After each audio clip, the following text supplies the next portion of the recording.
Saudara mengomentari partai yang diduga Partai Golkar, Ketua Umum PDI Perjuangan Megawati Soekarnoputri menyinggung adanya campur tangan kekuasaan yang mengobok-obok kedaulatan partai.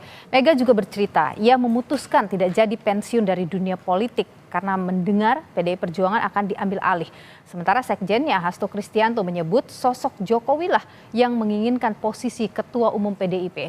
Kita bahas petang hari ini bersama dengan Direktur Eksekutif Indobarometer M. Kodari dan juga ada politisi PDI Perjuangan Seno Bagaskoro. Selamat petang Bung Kodari dan juga Mas Seno. Selamat petang Nilo, Aryo. Oke. Mas Enonya masih terputus dengan kita, saya ingin langsung ke Bung Kodari dulu. Bung Kodari, ini kemudian sindiran Megawati kemarin itu disebut bahwa ini arahnya ke Jokowi begitu, dan itu diperjelas oleh Pak Hasto juga. Anda sendiri melihat bagaimana? Mungkin catatan saya ada 3 ya, mendengar pengantar tadi. Pertama, kalaupun misalnya ada keinginan seseorang untuk menjadi ketua umum bagi PDI Perjuangan, apa itu salah? Kalau orang itu jadi kader partai politik, ingin jadi ketua umum tuh saya kira sah-sah saja tuh. Kecuali kalau memang PDI Perjuangan ini telah menjadi partai tertutup ya. Menjadi partai keluarga terah murni gitu. Tetapi setahu saya nggak ada tuh di ADRT-nya itu melarang selain keluarga Bung Karno untuk menjadi ketua umum. Jadi saya kira harus diluruskan dulu bahwa kalau ada orang mau jadi ketua umum PDI Perjuangan dan dia kader PDI Perjuangan, menurut saya itu boleh ya. Justru pikiran-pikiran bahwa tidak boleh ada pengganti Bu Mega itu pikiran yang tidak demokratis, itu satu. Yang kedua, soal upaya mau ambil alih PDI Perjuangan dan itu kemudian membuat Bu Mega batal pensiun. Sekarang pertanyaan saya, yang jadi titik soal ini sebetulnya apa? Karena ada yang mau ambil alih atau karena Bu Meganya memang nggak mau pensiun gitu dari PDI Perjuangan. Catatan saya kan Bu Mega ini kan udah berapa tahun ini jadi ketua umum PDI Perjuangan, udah berapa kali rakernas. Tapi itu kan direstui oleh kader juga. Oh iya, tapi kan begini ya, kalau kita bicara partai politik demokrasi, katanya nggak boleh menjabat terlalu lama. Kalau ada ide dan gagasan untuk menjabat lebih lama, maka itu melanggar demokrasi. Nah, sekarang apakah itu cuma berlaku pada tataran negara, ataukah juga itu berlaku pada tataran partai politik gitu loh. Jadi menurut saya itu juga satu persoalan. Yang ketiga, Pak Jokowi dibilang kekuasaan, bukan Pak Jokowi ya, disinyalir lah kira-kira gitu, ada sinyalemen bahwa kekuasaan sekarang bukan untuk kesejahteraan rakyat. Nah, saya kira itu jelas tidak berlaku bagi Pak Jokowi. Pertama, Pak Jokowi banyak memberikan bantuan kepada masyarakat, terutama pada masa COVID. Nggak bisa dibantah. Kedua, banyak membangun infrastruktur untuk kepentingan rakyat. Lalu hilirisasi agar dananya bisa untuk pembangunan. Lalu memberikan bantuan sosial, Kartu Indonesia Sehat, sekarang bisa berobat gratis. Kartu Indonesia Pintar, bisa pendidikan. Jadi menurut saya kalau ada sindiran bahwa kekuasaan bukan untuk rakyat, pasti itu salah. Bukan zamannya Pak Jokowi, zaman presiden yang lain. Saya ke Mas Seno. Bung Kodari saya tahan di sana. Bung Seno, PDIP memang mengetahui bahwa Pak Jokowi lah yang ingin mengambil alih PDIP. Hari ini terima kasih Pak. Jadi hari ini kalau kita halo. Iya, silakan. Memang hari ini kalau kita mengecek suasana kebatinan situasi politik nasional itu bukan suatu rahasia lagi. Kalau terdapat berbagai macam aroma intervensi kekuasaan di dalam mengambil langkah politik bagi setiap partai politik. Maka kehormatan setiap partai politik ini menjadi sebuah pertanyaan saat ini. Otonominya untuk bisa mengambil langkah sendiri, kemampuannya untuk menjadi partai yang berdaulat, hal-hal yang kita sepakati sebagai dasar utama berpolitik secara bermartabat, itu menjadi persoalan sekarang. Kenapa? Karena kita melihat baru saja di berbagai tayangan disampaikan bagaimana di Partai Golkar misalnya terdapat indikasi bahwa itu ada hal-hal yang luar kebiasaan normal. Mas Seno. Sampai kursi kedua di dalam konteks pemilihan legislatif, lalu kemudian malah tiba-tiba mengundurkan diri. Lalu kemudian berbagai kekuasaan yang terpilkada. Hal semacam ini awalnya ini sebatas rumor, sebatas obrolan di jalan, di warung kopi, ngobrol-ngobrol dari sumber-sumber terbatas. tapi kemudian mengarah satu persatu menjadi kenyataan. Oke. Maka apa yang disampaikan Ibu Megawati Soekarno Putri kemarin itu bukan hanya dalam sebagai ketua umum, tapi sebagai putri proklamator, sebagai presiden menyampaikan di awal bisa hanya sebatas rumor, itu bisa menjadi suatu Adakah situasi nyata yang kemudian menunjukkan bahwa Pak Jokowi ingin mengambil alih PDIP? Ya, waktu bulan lalu juga yang terjadi berkaitan nanti ketua umumnya ganti itu juga rumor. Tetapi rumornya kok mendekati kebenaran ya itu. Artinya apa yang disampaikan beberapa bulan yang lalu bukan rumor, itu hari semuanya berulang menjadi kebenaran. Maka tentu saja hari ini kami juga mendengar, Bu Mega kan bilang bahwa Ibu kemarin. Oke, Mas Seno.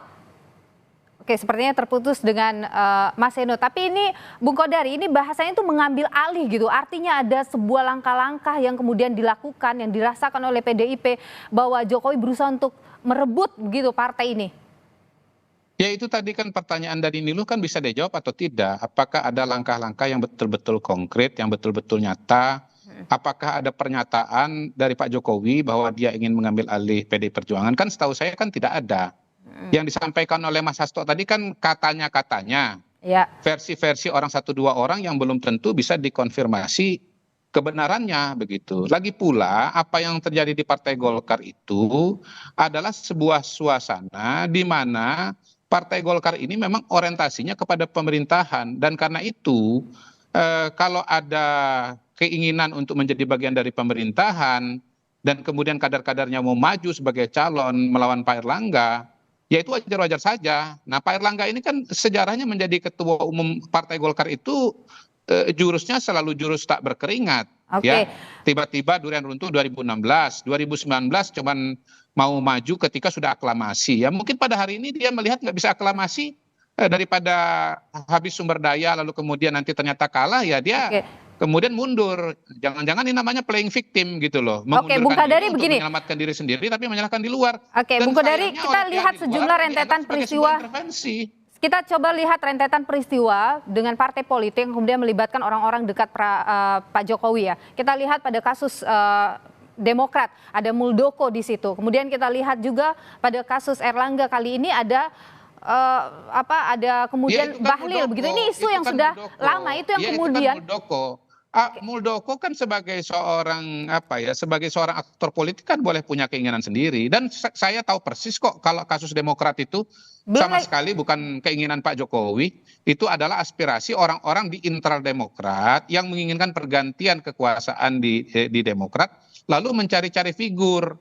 Nah, figur yang dicari itu kebetulan namanya Muldoko. Kenapa? Sama-sama jenderal kayak Pak SBY, sama-sama punya pengalaman di pemerintahan. Itu imajinasi mereka.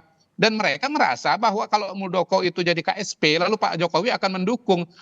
Otomatis kan ternyata enggak. Pak Jokowi enggak mendukung sama sekali kok.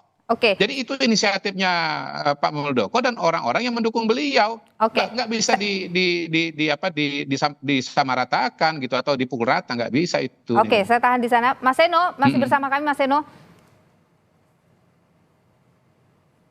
Mas Seno.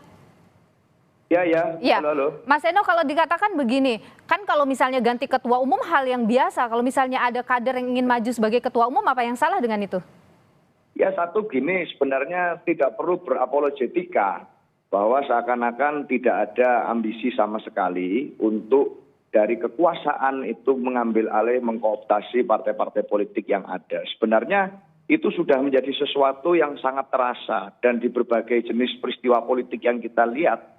Kalau khusus di internal PDIP, apa yang paling dirasakan bahwa Jokowi benar-benar bergerak di situ?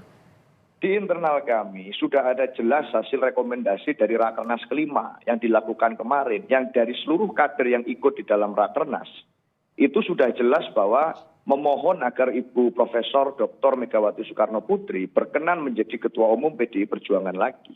Sehingga kalau kemudian muncul aspirasi itu bukan dari sesuatu yang diinginkan semata-mata karena Ibu Mega ingin menjadi Ketua Umum. Itu hasil Rakernas kami. Yang pertama itu. Yang kedua, di dalam konstitusi partai kami yang harus dilakukan ada mekanisme kepartean dalam menentukan ketua umum. Dan itu kami lalui satu persatu tahapannya tanpa mengubah konstitusi itu untuk memberikan privilege pada 1-2 orang. Dalam konteks ini kami tertib pada kesepakatan cara bermain. Kami tertib dalam kesepakatan menghargai suara arus bawah. Kami tertib dalam tidak mengubah-ubah aturan untuk menguntungkan 1-2 pihak tertentu. Itu kami sadari dan kami lakukan betul. Karena semua sudah tahu kesepakatannya memang harus melalui proses itu. Rakernas memberikan rekomendasi, Kongres nanti terjadi kontestasi gelanggangnya. Kalau aspirasinya Ibu Mega menjadi ketua umum, yaitu yang harus ditaati oleh seluruh petugas partai, termasuk Ibu Mega sebagai bagian dari PDI Perjuangan. Sehingga kami setia pada itu dan tidak menabrak aturan. Jadi itu beda perkara. Kalau ada orang luar yang ingin untuk masuk ke sana, cawe-cawe di sana, ingin ikut serta melakukan langkah-langkah, ya harusnya itu jangan sampai menolak belakang atau membelakangi apa yang sudah menjadi keputusan dari partai melalui Rakernas. Melibatkan seluruh pengurus, melibatkan seluruh struktur, melibatkan seluruh kader kami dari atas sampai bawah. Itu Mbak poinnya. Oke, baik Bung Kodari, ini yang selalu kemudian sekarang dilekatkan dengan Pak Jokowi adalah selalu menggunakan privilege-nya, selalu kemudian juga tidak sesuai dengan proses atau melangkahi proses-proses. Itu yang selalu melekat. Pun dalam beberapa peristiwa politik yang terjadi belakangan. Coba spesifik, kasih contoh yang spesifik nih loh. Jangan bicara umum, supaya saya bisa jawab. Oke, misalnya putusan Rakernas.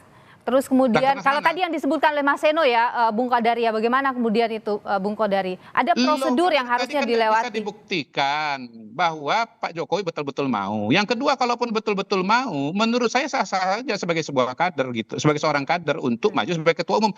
Kalau PDI Perjuangan masih ingin disebut sebagai partai politik gitu loh. Kecuali kalau sudah berhenti mau disebut sebagai partai politik, dan di ADRT-nya nggak ada aturan bahwa harus anak Bung Karno atau keturunan Bung Karno, kan nggak ada.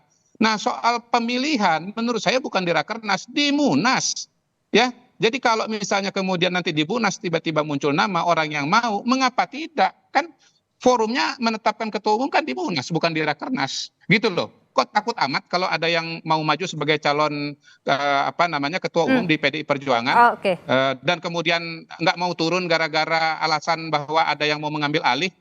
Kan itu sebetulnya legitimasi saja untuk terus memperpanjang kekuasaan di PDI Perjuangan. Oke, Mas Seno, memang apa sih yang ditakutkan? Kok takut amat kalau kata Bang Kodari? Iya. Oh, enggak ada takut. Kita malah kemarin dalam suasana tersebut kan sangat santai.